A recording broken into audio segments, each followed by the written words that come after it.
ہر شخص کو موت کا مزہ چکھنا ہے اور تم کو قیامت کے دن تمہارے اعمال کا پورا پورا بدلہ دیا جائے گا۔ تو جو شخص دوزخ سے دور رکھا گیا اور بہشت میں داخل کیا گیا وہ مراد کو پہنچ گیا، اور دنیا کی زندگی تو دھوکے کا سامان ہے۔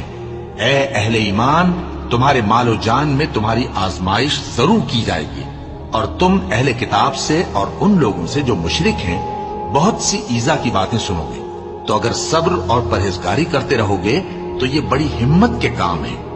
اور جب اللہ نے ان لوگوں سے جن کو کتاب عنایت کی گئی تھی اقرار لیا کہ اس میں جو کچھ لکھا ہے اسے لوگوں سے صاف صاف بیان کرتے رہنا اور اس کی کسی بات کو نہ چھپانا، تو انہوں نے اس کو پس پشت پھینک دیا اور اس کے بدلے تھوڑی سی قیمت حاصل کی۔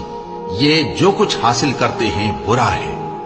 جو لوگ اپنے کیے ہوئے کاموں سے خوش ہوتے ہیں اور وہ کام جو کرتے نہیں ان کے لیے چاہتے ہیں کہ ان کی تعریف کی جائے۔